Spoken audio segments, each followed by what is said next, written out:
ನಿಮ್ಮೆಲ್ಲರನ್ನು ಕಾರ್ಯಕ್ರಮಕ್ಕೆ ಸ್ವಾಗತಿಸಲಿದ್ದಾರೆ ಕನ್ನಡ ವಿಭಾಗದ ಮುಖ್ಯಸ್ಥರಾದ ಡಾಕ್ಟರ್ ಜಿ ರವಿ ಸರ್ ಅವರು. ಇವತ್ತಿನ ಈ ಕಾರ್ಯಕ್ರಮ ಇತ್ತೀಚಿನ ನಮ್ಮ ಕಾಲೇಜಿನ ಹಲವಾರು ಕಾರ್ಯಕ್ರಮಗಳಿಗಿಂತ ಮಹತ್ವಪೂರ್ಣವಾದದ್ದು ಮತ್ತು ಬಹಳ ಒಳ್ಳೆಯ ಪರಿಣಾಮವನ್ನು ಬೀರ್ತಕ್ಕಂಥದ್ದು.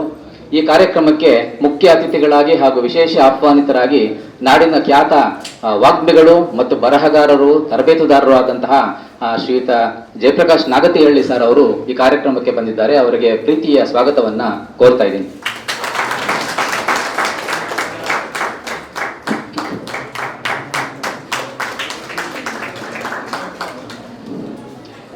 ಸರ್ ಅವರ ಪರಿಚಯವನ್ನ ಕೆಲವೇ ಮಾತುಗಳಲ್ಲಿ ಮಾಡಿಕೊಡ್ಬೇಕಾದ್ರೆ, ನಾಗಮ್ಮ ಫೌಂಡೇಶನ್ ಅನ್ನುವ ಸಂಸ್ಥೆಯ ಮುಖಾಂತರ ಹಲವಾರು ತರಬೇತಿ ಶಿಬಿರಗಳನ್ನ ನಾಡಿನಾದ್ಯಂತ ಆಯೋಜಿಸ್ತಾ ಬಂದಿರುವಂತಹ ಬಹಳ ಪ್ರಮುಖವಾದ ಭಾಷಣಕಾರರು ಸರ್ ಅನ್ನೋದನ್ನ ನಾವು ಮುಖ್ಯವಾಗಿ ಗಮನಿಸಬೇಕು. ಕೆಲವು ವರ್ಷಗಳ ಹಿಂದೆ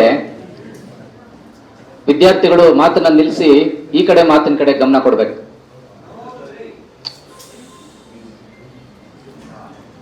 ಕೆಲವು ವರ್ಷಗಳ ಹಿಂದೆ ಬೆಂಗಳೂರಿನ ಒಂದು ಭವ್ಯವಾದ ಒಂದು ಹೋಟೆಲ್ನಲ್ಲಿ ಜೂನ್ ಜುಲೈ ತಿಂಗಳು ಹೊರಗಡೆ ಸುರಿಯುವ ಮಳೆ, ಆ ಹೋಟೆಲಿನ ಒಳಗಡೆ ಒಂದು ಕೊಠಡಿಯಲ್ಲಿ ಜಯಪ್ರಕಾಶ್ ನಾಗತಿ ಸರ್ ಅವರ ಮಾತಿನ ಮಳೆ ಎರಡು ಕೂಡ ಎಷ್ಟು ಚೆನ್ನಾಗಿತ್ತು ಅಂತಂದ್ರೆ, ನಾನು ಆ ಕಾರ್ಯಕ್ರಮದಲ್ಲಿ ಒಬ್ಬ ವಿದ್ಯಾರ್ಥಿಯಾಗಿ ಭಾಗವಹಿಸಿದ್ದೆ.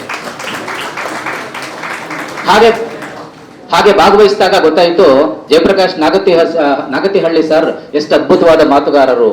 ತಮ್ಮ ಮಾತುಗಳ ಮೋಡಿಯಿಂದ ಅಲ್ಲಿ ಕುಳಿತಿದ್ದಂತ ಸಭಿಕರನ್ನ ಅವರು ನಗೆಗಡಲಲ್ಲಿ ತೇಲಿಸಿದ್ರು. ಅಷ್ಟೇ ಅಲ್ಲ, ಅನೇಕ ಹೊಸ ಹೊಸ ವಿಚಾರಗಳನ್ನ ಅವರು ನಮ್ಮ ಮನಸ್ಸಿನ ಮುಂದೆ ಕಟ್ಕೊಟ್ರು. ಆ ಕಾರ್ಯಕ್ರಮದ ಹೆಸರು ಜೀವನೋತ್ಸಾಹ ಅಂತ. ನಾನು ಎಷ್ಟೋ ವರ್ಷಗಳ ಹಿಂದೆ ಅಟೆಂಡ್ ಮಾಡಿದಂತ ಒಂದು ಕಾರ್ಯಕ್ರಮದ ತಿರುಳು ನನ್ನ ಮನಸ್ಸಿನಲ್ಲಿ ಇವತ್ತಿಗೂ ಕೂಡ ಇದೆ. ಅಷ್ಟು ಪರಿಣಾಮಕಾರಿಯಾಗಿ ಅವರು ಮಾತಾಡ್ತಾರೆ. ಇಷ್ಟು ವರ್ಷಗಳಲ್ಲಿ ಸಾವಿರಾರು ಜನರಿಗೆ ಹೊಸ ಬದುಕಿನ ಕಲ್ಪನೆಯನ್ನು ಕಟ್ಟಿಕೊಟ್ಟಿದ್ದಾರೆ ಮತ್ತು ಹೊಸ ಆಲೋಚನೆಗಳನ್ನು ಮಾಡೋದನ್ನ ತಿಳಿಸ್ಕೊಟ್ಟಿದ್ದಾರೆ. ಸಾರ್ಥಕವಾದ ಬದುಕಿನ ಒಂದು ಕಡೆಗೆ ಜನರನ್ನ ಕರ್ಕೊಂಡೋಗಿದ್ದಾರೆ ಅನ್ನೋದೇ ಅವರ ಹೆಚ್ಚುಗಾರಿಕೆ. ಹಲವಾರು ಕೃತಿಗಳನ್ನ ಕೂಡ ಬರೆದಿದ್ದಾರೆ. ನುಡಿಗನ್ನಡಿ, ಸೋಲಿಲ್ಲದ ಸರ್ದಾರ ಮೊದಲಾದ ಹಲವಾರು ಕೃತಿಗಳನ್ನ 8 ಪುಸ್ತಕಗಳನ್ನ ರಚನೆ ಮಾಡಿದ್ದಾರೆ. ಮತ್ತು ಪ್ರತಿದಿನವೂ ಒಂದೊಂದು ಕಾರ್ಯಕ್ರಮವನ್ನ ಮಾಡ್ತಾನೆ ಇರ್ತಾರೆ. ಬಿಡುವಿಲ್ಲದ ಹಾಗೆ ಅವರು ಕೆಲಸ ಮಾಡ್ತಾರೆ. ಅದೇ ಅವರ ಯಶಸ್ಸಿನ ಗುಟ್ಟು. ಅವರ ಯಶಸ್ಸಿನ ಹಲವಾರು ಗುಟ್ಟುಗಳನ್ನ ಇವತ್ತು ನಮ್ಮ ಜೊತೆಗೆ ಹಂಚ್ಕೊಳಕ್ ಹೋಗ್ತಾ ಇದ್ದಾರೆ. ಜೊತೆಗೆ ನಿನ್ನೆ ನಡೆದ ಒಂದು ಘಟನೆ ಬಗ್ಗೆ ಹೇಳ್ಬೇಕು. ನಾನು ಯಾವುದೋ ಒಂದು ಪುಸ್ತಕದ ಅಂಗಡಿಗೆ ಹೋಗಿದ್ದೆ, ಪುಸ್ತಕಗಳನ್ನ ತಗೊಳ್ಳೋಣ ಅಂತ. ಅಲ್ಲಿ ಒಬ್ಬ ಹುಡುಗ ಹೇಳ್ದ, ಸೇಲ್ಸ್ಮನ್, ಸರ್ ಈ ಪುಸ್ತಕ ತಗೊಳ್ಳಿ ಸರ್, ತುಂಬಾ ಚೆನ್ನಾಗಿ ಖರ್ಚಾಗ್ತಾ ಇದೆ ಸರ್, ಎಲ್ಲರೂ ಈ ಪುಸ್ತಕನ ಕೇಳ್ಕೊಂಡು ಖರೀದಿ ಮಾಡ್ತಾರೆ ಸರ್, ನೀವು ತಗೊಂಡೋಗಿ ಸರ್, ನಿಮ್ ಕಾಲೇಜಲ್ಲಿ ಗೆಸ್ಟ್ಗೆ ಕೊಡಿ. ನಾನು ಪುಸ್ತಕದ ಹೆಸರು ನೋಡಿದೆ, ಪುಸ್ತಕದ ಮೇಲೆ ಇರೋ ಫೋಟೋ ನೋಡಿದೆ, ಅದು ಸರ್ ಬರೆದಿರೋ ಪುಸ್ತಕನೇ ನೋಡಿ.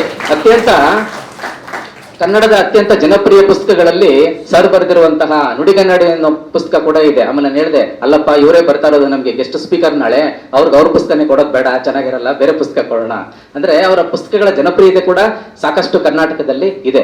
ಹಾಗಾಗಿ ಅಂತಹ ಉತ್ತಮ ಭಾಷಣಕಾರರನ್ನ ನಮ್ಮ ಕಾರ್ಯಕ್ರಮಕ್ಕೆ ಇವತ್ತು ಆಹ್ವಾನ ಮಾಡಿದ್ದೇವೆ. ಅವರಿಗೆ ಸ್ವಾಗತವನ್ನ ಮತ್ತೊಮ್ಮೆ ಕೋರಿ, ನಂತರ ಇವತ್ತು ನಮ್ಮ ಕಾಲೇಜಿಗೆ ನಮ್ಮ ಮಾನ್ಯ ಉಪಕುಲಪತಿಗಳು ಆಗಮಿಸಬೇಕಾಗಿತ್ತು.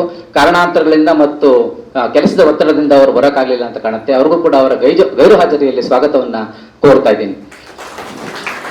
ಹಾಗೇನೆ ಈ ಕಾರ್ಯಕ್ರಮಕ್ಕೆ ಸ್ಪಾನ್ಸರರ್ಸ್ ಒಬ್ಬರಿದ್ದಾರೆ, ಪ್ರಾಯೋಜಕರು. ಅವರು KR ಪುರಂ ನಂದನಾ ಪ್ಯಾಲೇಸ್ ಒಡೆಯರಾದಂತಹ ಮತ್ತು ಅದರ ನಿರ್ವಾಹಕರಾದಂತಹ ಸುಚನ್ ಅವರು ಮತ್ತು ಶ್ರೀಕಾಂತ್ ಅವರು, ಅವರಿಗೂ ಕೂಡ ನಮ್ಮ ಕಾರ್ಯಕ್ರಮದ ಪರವಾಗಿ ಪ್ರೀತಿಯ ಸ್ವಾಗತವನ್ನ ಕೋರ್ತಾ ಇದ್ದೀನಿ. ಸುಚನ್ ಮತ್ತು ಶ್ರೀಕಾಂತ್ ಸರ್,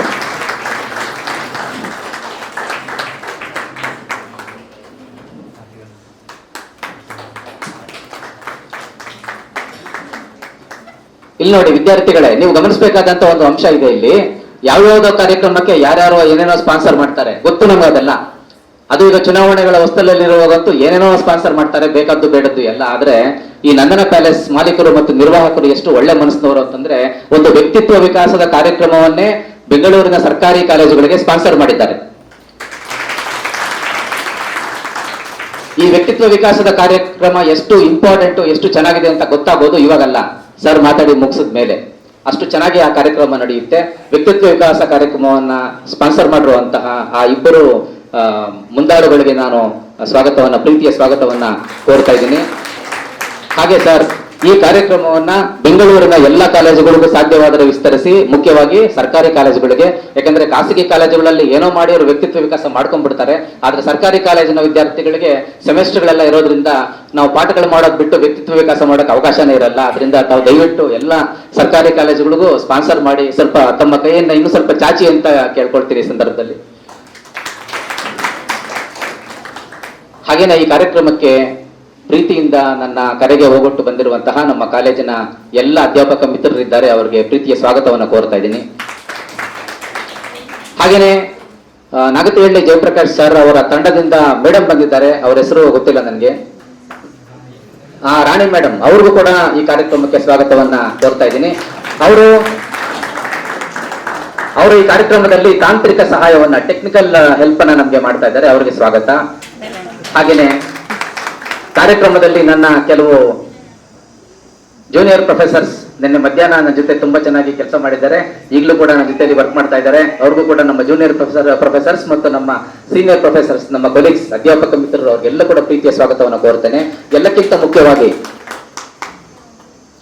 ಈ ಇಡೀ ಕಾರ್ಯಕ್ರಮದಲ್ಲಿ ಮೌನವಾಗಿ ಕುಳಿತುಕೊಂಡು ಸರ್ ಅವರ ಭಾಷಣವನ್ನು ಕೇಳಬೇಕಾದಂತಹ, ಆ ಭಾಷಣದ ಫಲಿತಾಂಶವನ್ನು ಅರಗಿಸಿಕೊಳ್ಳಬೇಕಾದಂತಹ ನನ್ನ ಪ್ರೀತಿಯ ವಿದ್ಯಾರ್ಥಿಗಳಿಗೆ ಆತ್ಮೀಯವಾದ ಸ್ವಾಗತವನ್ನು ಕೋರಿ ನನ್ನ ಸ್ವಾಗತ ಭಾಷಣವನ್ನು ಮುಗಿಸ್ತೇನೆ. ಧನ್ಯವಾದ.